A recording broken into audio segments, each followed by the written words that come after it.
প্রিয় দর্শক, আমন্ত্রণ বাংলা বিষয়ের প্রতিদিনের আয়োজন সংবাদপত্র ও সংবাদ মাধ্যমগুলোর শীর্ষ সংবাদ নিয়ে বিশ্লেষণধর্মী অনুষ্ঠান ফ্রন্ট পেজে। আপনাদের সাথে আছে আমি বেনজির আহমেদ। আজকে অতিথি হিসেবে আমাদের সাথে আছেন অধ্যাপক ডক্টর সাইফুল ইসলাম, সাবেক chairman theatre and performance studies বিভাগ, ঢাকা বিশ্ববিদ্যালয়। সাইফুল ভাই, আপনাকে স্বাগতম। আপনাকে ধন্যবাদ। দর্শক, মূল অনুষ্ঠানে যাবার আগে আমরা দেখে নিব আজকের বিভিন্ন পত্রিকার সংবাদ শিরোনামগুলো। দৈনিক প্রথম আলো, সিলেট সুনামগঞ্জের ভোটের মাঠে সরব প্রবাসীরা, বিএনপি জামায়াত সংঘর্ষ, জামায়াত নেতা নিহত, শেরপুরে নির্বাচনী সংঘাত। দৈনিক আমার দেশ, ট্রাম্পের শক্তিমত্তা প্রদর্শনে বিশ্বজুড়ে অস্থিরতা, আচরণবিধি সংশোধনের উদ্যোগে আস্থার সংকটে ইসি, 5 বছরের বেশি সরকারি চাকরি করা উচিত নয় ডক্টর ইউনুস। দৈনিক ইত্তেফাক, এনজিওতে নাকি রাজনৈতিক সরকারে আছি বুঝতে পারছি না, পরিকল্পনা উপদেষ্টা। বাংলাদেশ জালিয়াতিতে বিশ্বের চ্যাম্পিয়ন, প্রধান উপদেষ্টা। সমকাল, 78 আসনে বিএনপির বিদ্রোহী নড়েচড়ে বসেছে জামায়াত, প্রশাসনের অনুষ্ঠানে সংঘর্ষে জামায়াত নেতা নিহত। দৈনিক যুগান্তর, প্রতিশ্রুতির প্রতিযোগিতা, বক্তব্যে উত্তাপ, দ্রুত পরিবর্তনশীল বিশ্বের সঙ্গে তাল মেলাতে হবে, প্রধান উপদেষ্টা। নির্বাচনী প্রচারণার 7 দিন।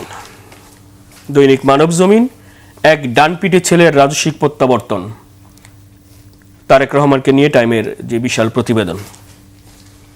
কালের কণ্ঠ, শেরপুরে বিএনপির সঙ্গে সংঘর্ষে উপজেলা জামায়াত নেতা নিহত। দৈনিক কালবেলা, জালিয়াতির জন্য বিশ্বজুড়ে পরিচিতি পেয়েছে বাংলাদেশ, সাবেক 30 এমপির গাড়ি নিয়ে বিপাকে এনভিআর, খালেদা জিয়ার মৃত্যুতে ভারতের সংসদে শোক প্রস্তাব। বাংলাদেশ প্রতিদিন, সংঘাতে উত্তপ্ত ভোটের মাঠ, রাজনীতির বাইরে থাকুক জাতীয় স্বার্থ। দৈনিক দেশ রূপান্তর, গ্যাস বিদ্যুতে ভোগান্তির শঙ্কা, রাজশাহীতে তারেক রহমানের নির্বাচনী জনসভা আজ। সিইসি মার্কিন রাষ্ট্রদূত বৈঠক, নির্বাচনে যারাই আসুক যুক্তরাষ্ট্র কাজ করতে প্রস্তুত। দৈনিক নয়া দিগন্ত, নির্বাচনে আসন প্রতি খরচ 10.5 কোটি টাকা। দৈনিক ইনকিলাব, অর্থনীতির সব সূচকে পশ্চাৎমুখিতা, কি রেখে যাচ্ছে সরকার। স্বৈরাচার বিদায় হয়েছে, এবার সময় দেশ গড়া, মানুষের ভাগ্য পরিবর্তন, তারেক রহমান। বণিক বার্তা, রাষ্ট্রের অর্থ পাচার ও ঘুষ লেনদেনের বড় উৎসব, 1.5 লাখ কোটি টাকার জ্বালানি আমদানি। The Daily Star, women demand action, not just promises. BNP Jamaat clash, brawl over front row seats leaves, Jamaat leader dead. Daily Observer, pay scale proposal before polls sparks criticism. New Age, high profile graft case, SSC forms 15 task forces to expedite probes. আমরা দেখছিলাম বিভিন্ন পত্রিকার যে সংবাদ শিরোনামগুলো। আমরা দেখেছি নির্বাচন যত ঘনিয়ে আসে ভোটের মাঠ উত্তপ্ত হচ্ছে, সংঘাত বাড়ছে, সহিংসতা বাড়ছে। শেরপুরে গতকাল যেই নির্বাচনী ইস্তেহার ঘোষণা নিয়ে শেরপুর 3 আসনে জামায়াত এবং বিএনপির মধ্যে চেয়ারে বসাকে নিয়ে কেন্দ্র করে আমরা দেখেছি একটা সংঘর্ষ, এবং শেষ পর্যন্ত উপজেলা জামায়াতের সেক্রেটারি আহত অবস্থায় ময়মনসিংহ মেডিকেল হাসপাতালে নেওয়ার পথে তিনি মারা গেছেন। জামাতের পক্ষ থেকে তীব্র নিন্দা জানানো হয়েছে। জামাতের আমির বলেছেন হত্যার বিচার গরিমসি বরদাস্ত করা হবে না। এনসিপি নেতারাও বলেছেন এর দায় বিএনপির পাশাপাশি সরকারকেও নিতে হবে। তো আমরা দেখেছি নির্বাচনের ঘনার সাথে সাথে কিন্তু উত্তপ্ত হচ্ছে, কিভাবে দেখছেন? আপনাকে আবারও ধন্যবাদ বেনজির ভাই, এবং আপনার মাধ্যমে বাংলা ভিশনের দর্শক শ্রোতাকে সকালের শুভেচ্ছা। খুবই দুঃখজনক এবং মর্মান্তিক এবং অনাকাঙ্ক্ষিত, বিশেষ করে এই নির্বাচনের প্রচার প্রচারণা, নির্বাচনের দিকে এগিয়ে যাচ্ছে বাংলাদেশ, এবং মাত্র কয়েকদিন, হয়তো আর 12 দিন বাকি। ঠিক এরকম একটা মুহূর্তে যে সংঘর্ষের ঘটনা ঘটল শেরপুরে ঝিনাইগাতিতে, এবং তুচ্ছ কারণ যেভাবে দেখলাম যে চেয়ারে বসা কেন্দ্রিক, তো বাংলাদেশের যে বর্তমান প্রেক্ষাপট, তার যে অতীত জায়গাটা, আমরা নিকট অতীত যদি আমরা দেখি, এমনিতেও বলা হয় যে কোনো ব্যক্তি কিংবা রাজনৈতিক দল যদি তিনি তার অতীতের সংস্কৃতি, কালচার, হেরিটেজ, ইতিহাস না জানেন, তাহলে তিনি বা তার দল এই শেকড়বিহীন গাছের মতো। তো আমরা নিকট অতীতে কি দেখলাম, যে একটা ভয়াবহ ফ্যাসিস্ট সরকার এই বাংলাদেশের রাষ্ট্রের উপরে দীর্ঘদিন ধরে নানান ধরনের নির্যাতন নিপীড়ন করেছে। এবং এই নির্যাতন নিপীড়নের শিকার হয়েছিল কারা? শিকার হয়েছিল আজকে যারা আমরা দেখছি যে নিজেরা নিজেদের মধ্যে বা পরস্পরের মধ্যে এ ধরনের সংঘাতে লিপ্ত হয়েছেন। এখানে বিএনপি, এখানে বাংলাদেশ জামায়াতে ইসলামী, এখানে গণতান্ত্রিক অন্যান্য যে সকল আকাঙ্ক্ষার দলগুলো ছিল, সবাই কিন্তু কম বেশি ওই ফ্যাসিস্ট সরকার দ্বারা নির্যাতিত হয়েছে, নিপীড়িত হয়েছে। ভয়াবহ রকমের হাজার হাজার লক্ষ লক্ষ মামলা, হয়রানি, গুম, খুন, আয়নাঘর, নানান ধরনের। এবং তারা তার প্রতিবাদ করতে গিয়ে সবসময় কাঁধে কাঁধ মিলিয়ে প্রায় সময়ে কি পলিসি গ্রহণ করা হবে, কিভাবে আন্দোলন সংগ্রাম করা হবে, কিভাবে ওই ফ্যাসিস্ট সরকারের পতন ঘটাতে হবে, তার পরস্পরের ভেতরে একটা এক্সচেঞ্জ ছিল। এমনকি তারা যে ঐক্য করেছিল যে আন্দোলন, নির্বাচন এবং সরকার গঠন। কিন্তু আজকের প্রেক্ষাপটে এসে এইরকম একটা অবস্থা তৈরি হবে, মানুষ এটা ভাবেনি। মানুষ নির্বাচন চাচ্ছে, বাংলাদেশের মানুষ নির্বাচনে নেমে গিয়েছে। সেখানে বিভিন্ন দল সময়ের প্রয়োজনের প্রেক্ষাপটেই আমরা দেখতে পাচ্ছি যে এখন আর সেই জায়গাটাতে আমরা নেই যে তিনটি বিশেষ বিষয়কে সামনে রেখে তারা একসঙ্গে করেছিল।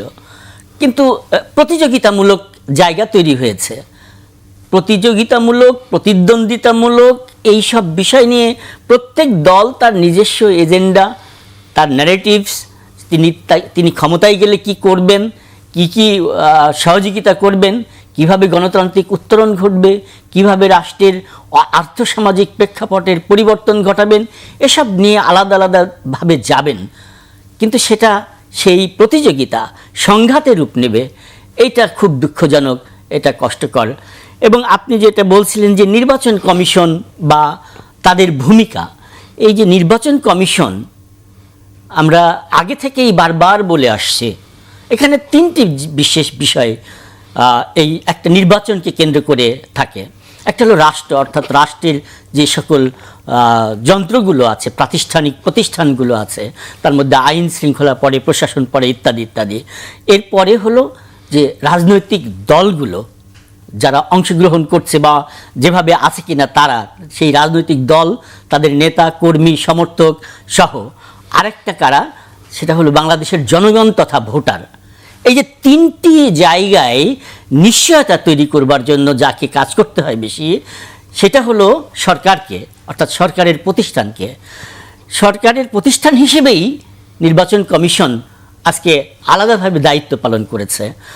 অসংখ্য টকশোতে কিন্তু কথা হচ্ছে দীর্ঘদিন ধরে, আমরাও বলছি যে নির্বাচন কমিশন তার যে শক্তি, সেই শক্তি নিয়ে আবির্ভূত হতে পারছেন না। তিনি যে লেভেল প্লেয়িং ফিল্ড তৈরি করে দিবেন, অথবা পারস্পরিক যে অভিযোগগুলো আসছে তার কাছে, তার ইনস্ট্যান্ট ড্রাস্টিক কঠোর অ্যাকশানে যাবেন, এ পর্যন্ত আমরা সেটা দেখিনি বা দেখতে পাচ্ছি না। এ কারণে মানুষের মধ্যে কিন্তু নির্বাচনকে যে কোন জায়গায় যাবে, কি হবে, এইটা নিয়ে একটা শঙ্কা তৈরি হয়েছে। এবং নির্বাচন কমিশনের প্রতি আস্থাহীনতার জায়গাও তৈরি হচ্ছে। কেন তারা সুদৃঢ় হতে পারছে না? সরকার কি তাদেরকে কোনো লাগাম টেনে ধরছে কিনা? ভেতরের রহস্যটা কি? রাজনৈতিক দলগুলো অনিয়ন্ত্রিত জায়গায় গিয়েছে কিনা?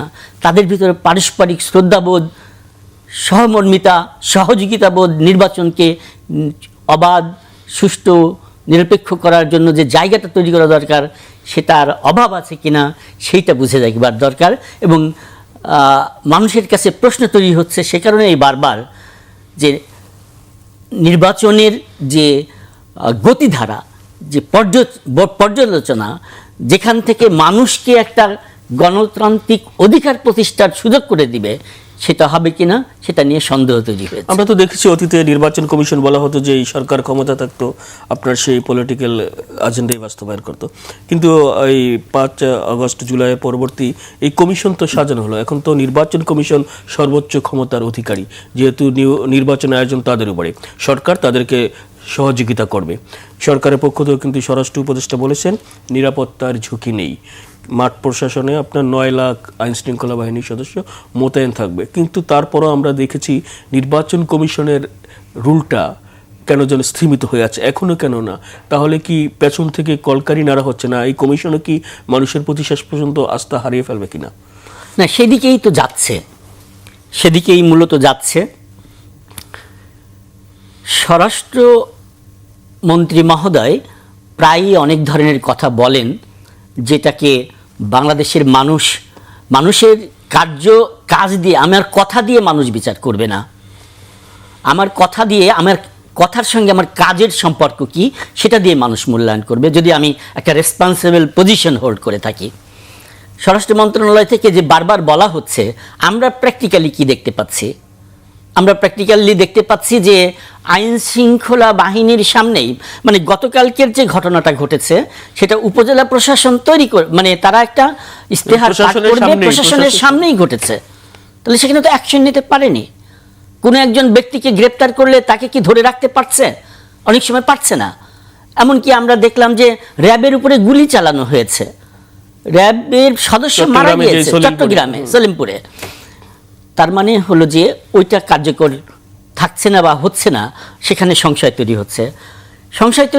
যে হ্যাঁ, প্রত্যেক সরকারেরই এই প্রচ্ছন্ন প্রভাব আমরা বিগত সরকারের সময়ে লক্ষ্য করেছি, কিন্তু বর্তমান যে পরিবর্তিত পরিস্থিতি আছে বাংলাদেশে, সেই পরিবর্তিত পরিস্থিতিতে মানুষ তো আশা করে, আকাঙ্ক্ষা করেছিল যে একটা স্বাধীন নির্বাচন কমিশন হতে হবে।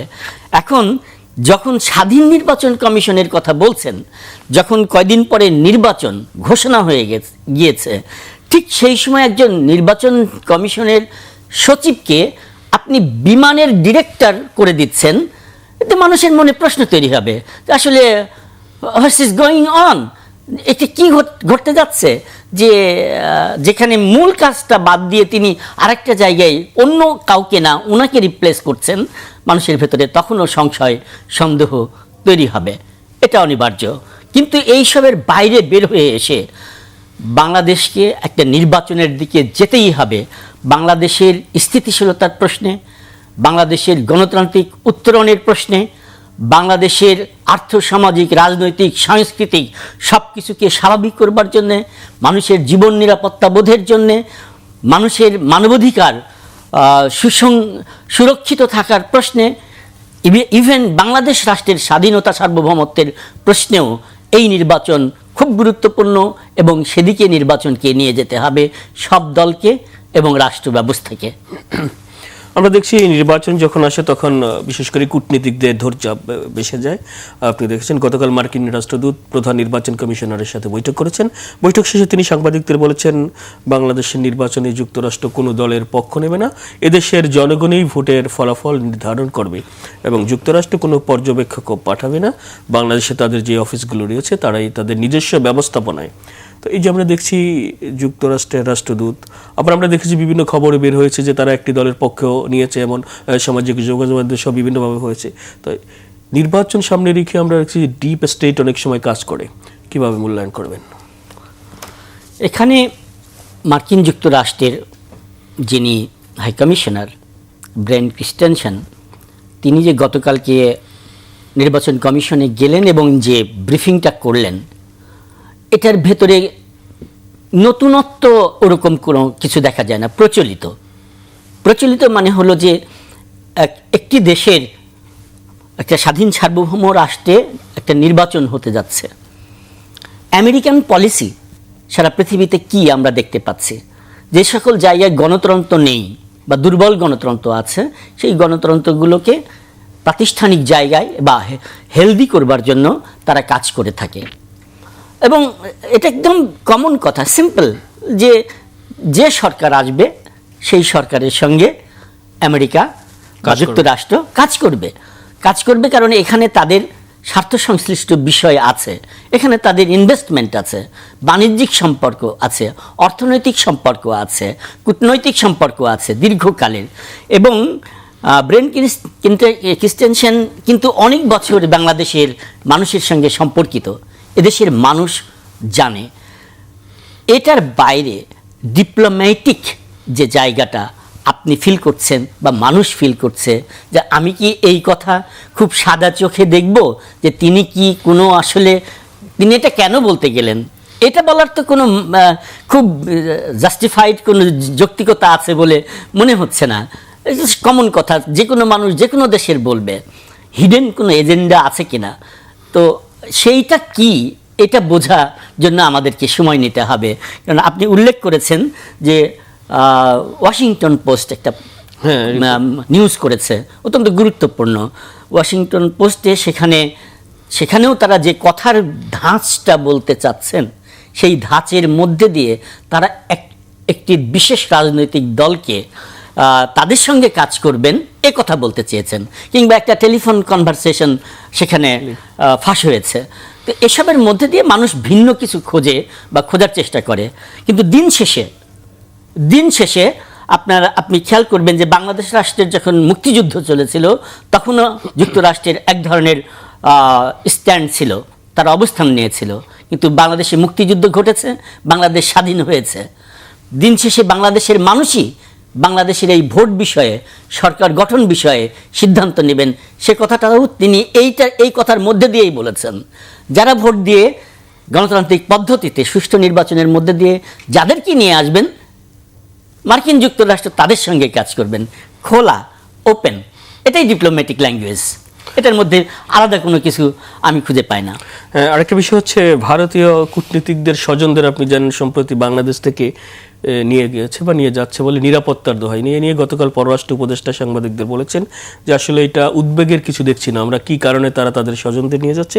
আরেকটা বিষয়ে পররাষ্ট্র উপদেষ্টা বলেছেন যে এর আগে প্রেস সেক্রেটারি প্রধান উপদেষ্টা বলেছিলেন, নির্বাচন সামনে নিয়ে যত সংঘাত হবে এগুলির জন্য ফ্যাসিস্ট আওয়ামী লীগকে দায়ী করা হবে। পররাষ্ট্র উপদেষ্টা গতকাল বলেছেন যে নির্বাচন বানচাল করার জন্য ফ্যাসিস্ট গোষ্ঠী সেখানে গন্ডগোল পাকাচ্ছে এবং তাদেরও দায়ী করা হবে। অবশ্যই উনিও ওই মতের সাথে একমত। এটা কিভাবে দেখছেন? Very good question.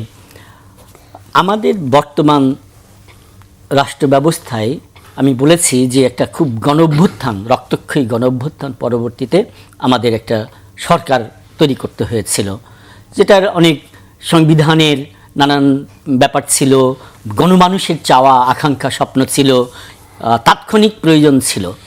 কিন্তু এই সরকার গঠন এবং এই সরকারের ভেতরে আমি শ্রদ্ধা রেখে বলছি যে তারা যে দায়িত্বশীল পদের থেকে অনেক ধরনের দায়িত্বহীন কথাবার্তা বলছেন, এইটা তার একটা বিষয়। কেন উনি জানেন না এখনো, মানে ওনার ঘর পুড়ে যাচ্ছে আর উনি জানবেন না, তা তো হতে পারে না। এটা তো খুব সিগনিফিক্যান্ট যে একটা পার্শ্ববর্তী রাষ্ট্র আমাদের গণঅভ্যুত্থানের বিরোধিতা করেছে, একটা ফ্যাসিস্ট সরকারকে 15 বছর ধরে পৃষ্ঠপোষকতা দিয়ে ক্ষমতায় রেখেছে, সব রকম সহযোগিতা করেছে। আমরা চেয়েছি বাংলাদেশের মানুষের সঙ্গে ওই দেশের মানুষের সম্পর্কটা হোক, রাষ্ট্রের সঙ্গে রাষ্ট্রের সম্পর্কটা হোক, বন্ধুত্বপূর্ণ হোক, সমঝোতার ভিত্তিতে হোক, স্বার্থ সংশ্লিষ্ট বিষয় নিয়ে হোক। কিন্তু তা না হয়ে রাষ্ট্রটিকে ভুল বোঝানো হয়েছে, অথবা রাষ্ট্রটি ভুল বুঝেছে। তারা ফ্যাসিস্ট শেখ হাসিনা সহ তার দোসরদেরকে সেদেশে জায়গা দিয়েছে, প্রেস কনফারেন্স করতে দিচ্ছে, নানানভাবে সহযোগিতা করছে। ঠিক এরকম একটা মুহূর্তে যদি হাইকমিশনগুলো থেকে তাদের পরিবারকে নিয়ে যাওয়ার কথা বলে থাকে, কিংবা তার চেয়েও সিগনিফিক্যান্ট যেটা একটু কম আলোচনায় আসছে, যে রামপাল তাপবিদ্যুৎ কেন্দ্র থেকে 9 জন ব্যক্তি ইঞ্জিনিয়ার তারা পালিয়ে চলে গিয়েছে। পালিয়ে মানে কি হলো, না বলে চলে গিয়েছে, যেটা কূটনীতিক শিষ্টাচারের মধ্যে পড়ে না। তারা চলে গেল, তাহলে আপনি রিজন খুঁজবেন না, what is the behind the reason. এইটা যদি আপনি বলেন যে এগুলো আমরা জানি না, তাদের ব্যাপার, তাহলে আসলে তার দায়িত্বের জায়গাটা থেকে আমি মনে করি যে ঠিক রেসপন্সিবল কথাবার্তা হলো না। অনুসন্ধান উনিও ডিপ্লোম্যাটিক ভাষায় কথা বলেন, যেহেতু পররাষ্ট্র উপদেষ্টা, তো ডিপ্লোম্যাটিক ভাষাগুলো এইরকম হয়, এর বাইরের কিছু শব্দ থাকে যা আমরা জানতে পারি না, হয়তো উনি জানেন অথবা জানেন না বা কি, সেটা উনি নিজে ভালো করে ব্যাখ্যা করবেন দেশ জাতিকে। কারণ এইসব বিষয়ের মধ্যে দিয়ে মানুষের মধ্যে বড় সংশয় তৈরি হচ্ছে। কারণ গুজবের যে ব্যাপারগুলো থাকে, ইনফরমেশন এক্সাজারেট করে মিস ইনফরমেশন, ডিসইনফরমেশনের জায়গাগুলো তৈরি হতে থাকে। এতে করে তৃতীয় পক্ষ, চতুর্থ পক্ষ, শত্রুপক্ষ বিরাট সুযোগ গ্রহণ করতে পারে। পার্শ্ববর্তী একটা বড় রাষ্ট্র, সেই রাষ্ট্র এর মধ্যেই আমরা খেলাকে কেন্দ্র করে বাংলাদেশের সঙ্গে যে বৈরী সম্পর্ক দেখতে পেলাম, তার প্রেক্ষাপটে আমাদেরকে সচেতন হতে হবে, অনেক বেশি সজাগ থাকতে হবে, অনেক বেশি কৌশলী হতে হবে বলে মনে করি। তো প্রতিবেশী দেশের সাথে তো আমাদের, যেহেতু আমাদের নিয়ারেস্ট প্রতিবেশী হচ্ছে ইন্ডিয়া, তাদের সাথে তো আমরা যে দ্বিপক্ষীয় সম্পর্কগুলো জোরদার। তো এখন আপনি কি মনে করছেন যে নির্বাচনের পরেও যেই সরকার এই ক্ষমতায় আসুক না কেন, তাদের এই আচরণ চেঞ্জ হবে এবং এই পরিস্থিতি শান্ত হবে? সে কথা তো তারা বলছে। আমি বললাম যে আন্তর্দেশীয় বা বহির্দেশীয় সম্পর্কগুলোর মধ্যে যে ডিপ্লোমেসি বা ডিপ্লোম্যাটিক, সেই ডিপ্লোম্যাটিক রিলেশনশিপের এক্সটার্নাল আর ইন্টারনাল ল্যাঙ্গুয়েজ থাকে। এক্সটার্নাল ল্যাঙ্গুয়েজে তারা বারবার বলছে যে আমরা একটি নির্বাচিত সরকারের সঙ্গে কাজ করব ফিউচারে। এটা তারা সেই জন্য নির্বাচনের দিকে যেতে চায় বা তারা অপেক্ষা করতে চায়। তারা কেন এই সরকারের সঙ্গে বসছে না, কথা বলছে না বা ইত্যাদি ইত্যাদি যে সম্পর্কগুলো, কারণ এটা অনিবার্য। এটা অনিবার্য এই কারণে যে দুটো দেশ পাশাপাশি এবং তার সংস্কৃতি, ভাষা, খাদ্যাভ্যাস, চিন্তাভাবনা, সয়েল, ওয়েদার একেবারে খুব কাছাকাছি। এগুলো চেঞ্জ করা যায় না, এগুলোকে ব্লেন্ড করতে হবে, মিশ্রণ করে একসঙ্গে বসবাস করতে হবে একই জায়গায়, একই ভূগোলের মধ্যে। আমরা একটা স্বাধীন দেশ, তারা একটা স্বাধীন দেশ। তাহলে এই যে এই মিশ্রণটা ঘটাতে হয় রাষ্ট্রের যারা ক্ষমতায় থাকেন তাদেরকে, ভারতীয় সরকারকেও, বাংলাদেশ সরকারকেও। যখন নির্বাচিত সরকার আসবে তারা কমফোর্ট ফিল করবে, নিশ্চিতভাবে সম্পর্কের উন্নতি ঘটবে এবং সেদিকেই যাচ্ছে, দুদেশই সেদিকে যাচ্ছে। বিএনপির চেয়ারম্যান তারেক রহমানকে নিয়ে যে টাইম ম্যাগাজিনে একটা বিশেষ প্রতিবেদন পাবলিশ করেছে, যেখানে বলা হয়েছে বাংলাদেশ ইজ প্রডিগাল সন বা প্রত্যাবর্তনকারী উত্তরাধিকারীর। এবং টাইম আরও বলেছেন যে 70% ভোটের সমর্থন আছে বিএনপির আর জামায়াতের মাত্র 19%। এবং টাইমের অবজারভেশন হচ্ছে যে তারেক রহমানের যে আগমন রাজনীতিতে নতুন গতি সঞ্চার হবে, একই সাথে তার উপরে অতীতের যেই ছিল সেইগুলোর উপরে নির্ভর করবে। আগামীতে বিশেষ করে দুর্নীতি সহ আইনের শাসন প্রতিষ্ঠায় তারেক রহমানের নেতৃত্ব কতটা, সেটাই দেখার অপেক্ষায়। কিভাবে বিশ্লেষণ করবেন? দেখুন, তারেক রহমান বাংলাদেশের জাতীয় নির্বাচনে দীর্ঘদিন ধরে খুব গুরুত্বপূর্ণ ব্যক্তিত্ব। তিনি দেশের বাইরে ছিলেন, একেবারে একটা অনির্ধারিত নিয়ামক পরিস্থিতির মধ্যে, কিন্তু তিনি প্রতি মুহূর্তেই সংযোগে ছিলেন বাংলাদেশের সঙ্গে, বাংলাদেশের মানুষের সঙ্গে, গ্রাসরুট লেভেলের মানুষের সঙ্গে থেকে শুরু করে নেতৃত্ব পর্যায়ে। তিনি বাংলাদেশে আসলেন বা আসছেন, এখন বর্তমানে এখানে আছেন। তিনি এর আগেও লন্ডনে থাকা অবস্থাতে বিবিসিকে সাক্ষাৎকার দিয়েছেন, আরও দু একটা জায়গায়। এরপরে এসেই প্রথম তিনি খুব পাওয়ারফুল বলা যায়, আন্তর্জাতিকভাবে খ্যাতিসম্পন্ন বলা যায়, প্রভাবশালী বলা যায়, টাইমসকে তিনি একটি সাক্ষাৎকার দিয়েছেন। 3000 এবং 3300 ওয়ার্ডের প্রায়, বিশাল প্রতিবেদন। আসলে ইনি তো একটা রাজনীতির মহাকাব্যের রূপ বর্ণন করতে হলে তো ওনাকে দীর্ঘদিন বলে গেলেও, এবং দীর্ঘদিন তিনি বলে যাচ্ছেন, এটা অসমাপ্ত থাকবে। তারপরেও তিনি যে কথাগুলো বলেছেন সেটা খুব অসাধারণ, দুর্দান্ত, চমৎকার, পরিমিত, স্বল্পভাষী। ও টাইমসই মেনশন করছেন যে নম্র, ভদ্র, স্বল্পভাষী ইত্যাদি। এবং তার যে একটা জরিপের কথা আপনি বললেন যে 70% তার দল এবং তিনি এগিয়ে আছেন 70% মানুষের কাছে তার সমর্থন দল আছে। সমর্থন আছে, এবং জামায়াতে ইসলামের 19% আছে, শতাংশ আছে। তো তাদের যে জরিপগুলো আবার আমাদের দেশের মতো এত মানে ডেপথহীন না, ডেপথ আছে। তো তার মানে তিনি সম্ভাব্য বাংলাদেশের প্রধানমন্ত্রী, তার সঙ্গে তিনি কথা বলছেন এই অ্যাটিটিউডে। তো তাকে কেন্দ্র করে যে সাক্ষাৎকারটি, এই সাক্ষাৎকারে তিনি তার এখানেই 3টি জিনিস তাকে ব্যাখ্যা করতে হলে বলতে হবে। একটা হলো ট্রুথ অ্যান্ড বিলিভ, অর্থাৎ সত্য এবং বিশ্বাস। সত্য এবং বিশ্বাস হলো বাংলাদেশ জাতীয়তাবাদী দলের শহীদ প্রেসিডেন্ট জিয়াউর রহমান, বেগম খালেদা জিয়া এবং তারেক রহমানের খুব গুরুত্বপূর্ণ দিক। এই দলটারই গুরুত্বপূর্ণ দিনে মুখে যেটা বলবে সেটাই করবে, ভেতরে অন্তরে বিশ্বাস করবে। অন্য পার্টির ক্ষেত্রে এটা খুব কম। দ্বিতীয় হলো যে আপনার পাওয়ার অফ ল্যাঙ্গুয়েজ। এই সাক্ষাৎকারটা দেখলেই তারেক রহমানকে চেনা যায়, তার অবয়ব ফুটে ওঠে। তিনি কি চিন্তা করছেন বাংলাদেশের ভবিষ্যৎ নিয়ে, তার স্যাক্রিফাইসগুলো কি। তিনি যে মেরুদণ্ডে ব্যথা পেয়েছিলেন সেটাকে তিনি অলংকারিক জায়গা থেকে দেখছেন যে এটাই আমার জন্য অনেক বড় কিছু।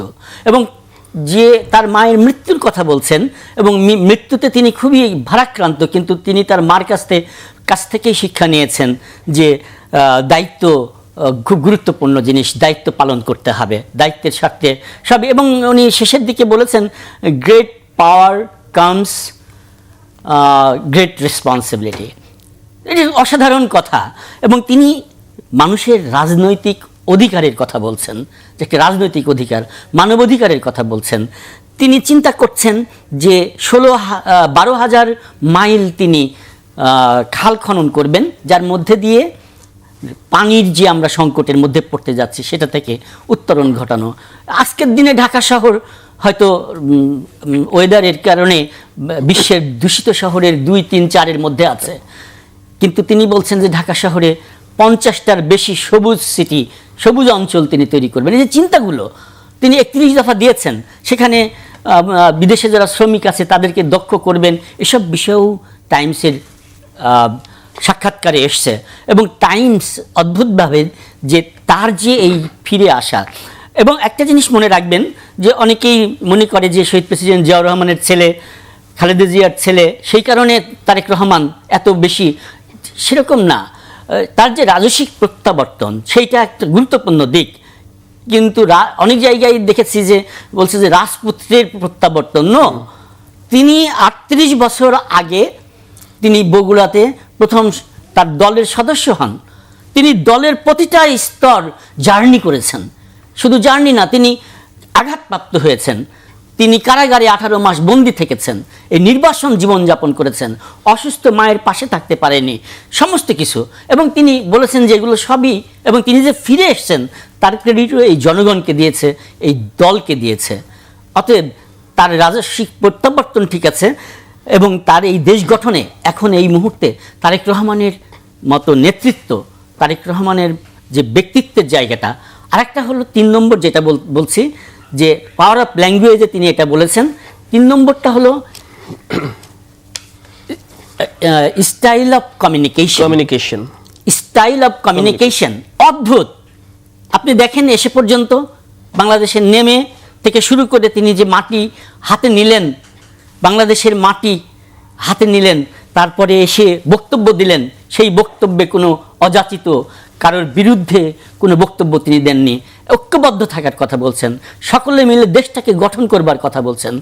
আপনি ছোটোখাটো বিষয়, কিন্তু খেয়াল করে দেখেন একজন লোক, উনি শহীদ উসমান হাদির কবরে তিনি জিয়ারত করতে যাচ্ছেন, একজন লোক তার বিরুদ্ধে স্লোগান দিয়েছে, কথা বলেছে, তিনি পুলিশ প্রশাসন তাকে গ্রেপ্তার করেছে।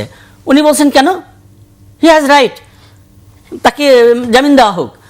অর্থাৎ তিনি নির্বাচনী প্রচারণাতে যেও তিনি দেখছেন যে নিজের চেয়ার ছেড়ে দিচ্ছেন একজনকে, যে আপনি এখানে বসুন।